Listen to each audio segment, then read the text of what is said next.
Tere hommikust! Nii, teate mis, suurimad tänud eilsetele vestlusõhtu külalistele. Meil oli mega huvitav. Läks võib-olla kohati isegi näpust ära, aga no las ta läks. Et ju siis pidi minema. Näpust ära on igaüks ja siis teab, kes seal nüüd osales, et kuidas läks tunnetesse ja kõik muud asjad. Aga see ongi see meie vestlusõhtute võlu tegelikult. Et kes on mõelnud, et tahab ka tulla, aga millegipärast ei ole jõudnud osaleda, siis soovitan soojalt.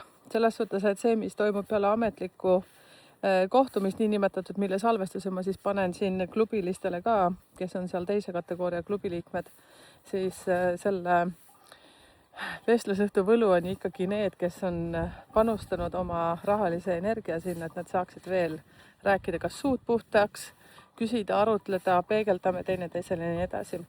Aga siit üleskutse siis täna on võib-olla rohkem sellises koolituse vormis, aga siiski meil jääb vestluse hetk sinna lõppu, mida ma siis ka ei salvesta, austades kõikide meie vastu, kes me seal oleme. Et saab rääkida isiklikke asju, saab küsida väga isiklikke numbreid ja ma arutan neid ja mitte midagi sellist väga-väga, mis ma ütlen, ma ei ütle seal kellegi teise kuuldes midagi sellist, mida ma arvan, et ei tohiks nagu välja ütelda, nii et tulga osalema, teid on juba seal päris ilus hulk, aga täna siis on teemaks elude number. Ja elude number mitte klassikalises mõistes, et see, et kui sul on seal näiteks 2 või 11 või 33, et ma ei hakka rääkima, mida tähendab elude number selles mõistes, seda infot on siin kanalil juba päris hästi. Et aga ma tahan rääkida teile sellest, kuidas see mõjutab tegelikult teie suhteid siis töökollektiivis, kuidas see mõjutab teie suhteid kodus, eriti teie, kellel on näiteks elude numbrid samad. Ja see mõte tuli mul sellest, et täitsa avalikult räägin ja olen rääkinud ka seda, et meil on elukaaslasega mõlemal samad elude numbrid, aga me käitume teistmoodi erinevalt. Loomulikult kõik asjad, mis seal veel on, sünnipäev ja kuu, kõik mõjutavad. Aga ma siiski ütleksin niimoodi, et elude number mõjutab ka väga palju seda meie käitumist. Ja sealt saab väga hästi välja lugeda, kus kohas sa miinuses oled. Ehk siis, kui see on sinu soov ja tahtmine ennast parandada ja ennast ikkagi selles suhtes valguse poole viia, ma ütlen pimedus ja valgus, ma ei oska paremini seda kirjeldada, siis see on kõik ju meie kätes seda teha. Muidugi soov peab ju sinul olema. Mina lihtsalt räägin, millised käitumisstiilid võivad erinevatel elude numbritel siis välja tulla. Sa saad natukene paremini ise endast aru, et miks sa niimoodi käitud. Et see oli see mõte. Ma ei saa jätta rääkimata seda ja. Praegu on ärevad ajad. Aga teate, kõik on meie enda kätes. Siis teate, need planeedid võivad seal mässata, numbrid võivad mässata. Tegelikult numbrid ei mässa midagi, numbrid on lihtsalt fakt. Igal planeedil on oma energia mõju. Need samad videod, kus ma siis ühendan astroloogia ja numeroloogia, see on lihtsalt see, et praegu on lihtsalt nii. Me saame ise valida, kuhu poole me liigume. Nii nagu ma ütlesin eile vestlusõhtul ka ja ma ütlen seda veel kord. Väga palju on praegu sellist asja õhus nagu suud puhtaks rääkimise aeg. Sina saad valida, kas sa teed seda läbi armastuse, toetades teist oma lähedast, või sa teed seda ego baasil, ehk siis see, et ainult mina, rusikas laual. Me saame kõik seda valida. Või siis on see, et sa oled valmis panustama siis kas paari suhtesse või siis sinna töökollektiivi seda energiat või siis oma peres, näiteks kui sul on oma lähedastega, oma lastega või vanematega mingid väljakutsed. Kui palju sa oled valmis panustama, kas sa pead üldse seda tegema? Üks asi, mida ma ka eile mainisin, kui sinu hingemissioon on siiski olla midagi rohkem kui tavalist. Seda ma ütlen igale ühele siis, kui on tulnud seda infot hankima enda kohta. Uskuge mind, väga paljudel teil on eriline hingemissioon. Ja kui sa tajud, et su hing tahab seda teha, aga sinu lähedased töökollektiiv pere suhtes, nad hakkavad sind justkui kogu aeg nagu raamidesse panema, siis usu mind, sa ei pea seda tegema. Aga siin on sinu valik.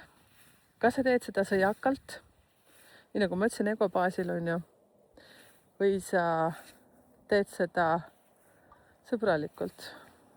Näete, kuidas ma ei mõtlema, ma ei oska seda paremini ütelda. Igaüks ise tunnetab seda. meil kõigil on praegu mingite valikute küsimus, otsuste tegemise aeg ja seda saab kõike väga teha armastusega, eelkõige enda ja kõigi vastu. Me oleme nagu kõik üks suur sipelgapesa. Kui üks sipelgas on mängust väljas, siis järelikult see asendatakse teise sipelgaga. Aga sipelgasüsteemis on ju ka omad reeglid ja omad asjad, eks ju. Ma ei tea, miks see näide oli praegu vajalik. Nii nagu näiteks me elukaaslasega oleme praegu mures, et meie luikesid pole näha olnud pikka aega. Ja isegi seda ma ei tea, miks ma pean seda siia teile mainima, aga meil on siin binoklid ja me teame tavaliselt, kus nad liiguvad ja kus nad on ja neid ei ole pikemat aega. Näete, isegi loodust see mõjutab. Hoiame siis pöialt, et nad tulevad tagasi. Et siin on üks selline valge kivi, mille peal nad alati on. Ma ei tea, kui hästi te näete. Natuke seisma näete, siin puu all on, näete seal järve sees on 2 kivi. Ja ma käin ikka binokliga kogu aeg vaatamas, seal on üks kivi ots on ka valge, kui te zoomite natukene, siis ma arvasin üks päev, et seal on nad olemas, aga ei olnud neid. Ma väga loodan, et neil läheb hästi. Vot, nii nagu inimestelgi. Et me oleme tegelikult ju loodud üksteisele toeks, aga meil kõigil on mingi oma piir. Kuhu maani me seda oleme. Muidugi, kui räigeks ajada numbrite keeles, siis teate, siit saab igasugust asju välja nuputada, aga praegu on see periood, kus ma tahan kõigile lihtsalt hästi palju armastust saata ja eelkõige seda, et ärge laske enda peale astuda. Seepärast, et kui sa ikkagi tunned, et sul on mingi missioon siin, sa oled saanud kinnitus kas astroloogiliselt või numeroloogiliselt, siis lihtsalt kas sa teed ise sealt mängust välja või sa lihtsalt saad anda teisele teada läbi tunnete, et ma ei taha, et minuga niimoodi käitutakse. Ma ei luba endale seda teha, eriti kui sa oled 40 ja pluss. Lihtsalt kõik on võimalik, lihtsalt see, et millise positsiooni me võtame, et kas me karjume ja röögime teiste peale, tõstame häält, näitame rusikat, saadame rõvedaid sõnumeid, räägime hullult selja taga või siis see, et vaatame, mis asi on see, kus kohas sina oled midagi teinud või tema on teinud. Vahet ei ole, kas on sinu laps. Ma tean, et väga paljudel on oma täiskasvanud lastega väljakutseid klientide näol. Et igal ühel on see oma asi praegu. Nii et minu üleskutse on see, et vaadake endale sügavalt silma sisse ja vaadake, mis teie sees toimub. Ja tehke seda kõike läbi sellise armastuse energia, seepärast, et kõik on energia. Ma tahaks veel hullult tarka panna, aga ma jätan midagi panemata. Sest ega siis ka minu elus on teatud asjad, kus siin on vaja ahmida õhku ja üks asi, mida ma jälle tuletan meelde, meil on 2 kõrva, 1 suu, eks ju, ja teine asi on see, et tegelikult kõik vastused on meie sees olemas, kui me lihtsalt anname endale olla vaikuses.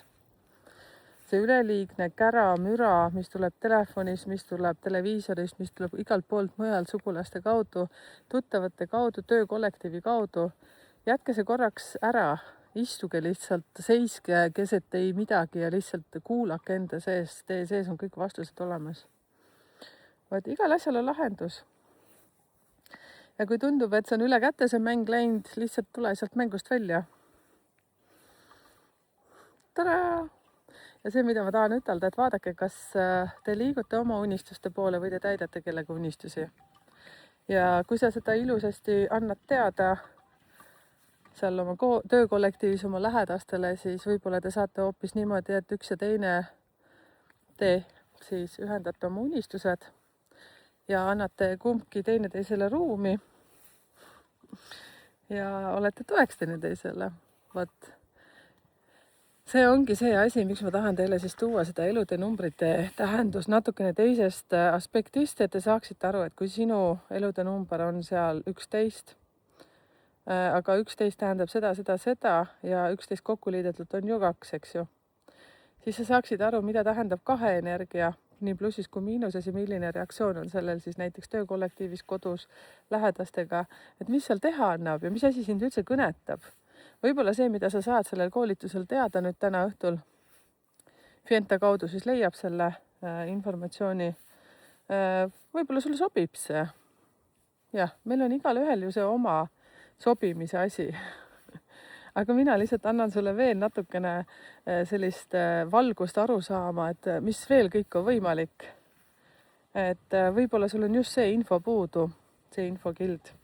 nii et suured tänud, et te siin olete. Tulevad veel sellised hästi vahvad videod, no minu jaoks vahvad, et see, kus ma räägin siis jälle astroloogia, numeroloogia nendest toimimistest, mis praegu õhus on. Nii nagu ma ütlesin, et see kestab augusti keskpaigani.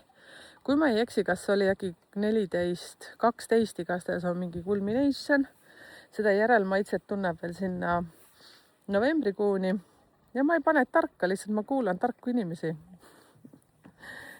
Ja, sest ma ise hoian ka oma kelgust kinni siin. Minu kelg ka vahest vibab ühele poole ja teisele poole. Et aga noh, kelku ma mõtlen siis, kui sa lähed mäest alla ja muudkui lased nagu universumil suunata, siis aeg-ajalt ikka ta viskab vibama. Minul eriti, kellel on veel kõrguse hirm ja kiiruse hirm ja kõik muud asjad. Et sellised väiksed jamahad siin minu sees. Nii et kutsun teid üles siis osalema selles või kui sa oled seal klubi liige, mine käi kuula siis neid asju, mis sinna on salvestustena üles pandud.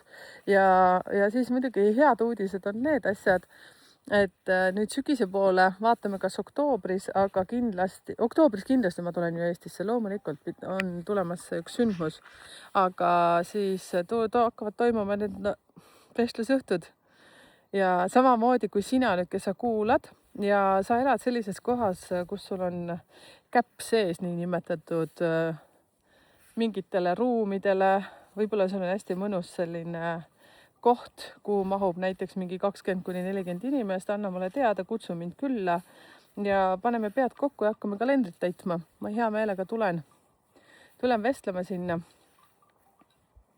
Sellest tuleb vinge värk. Ma täiega ootan seda, jah, sellepärast, et otsustasime,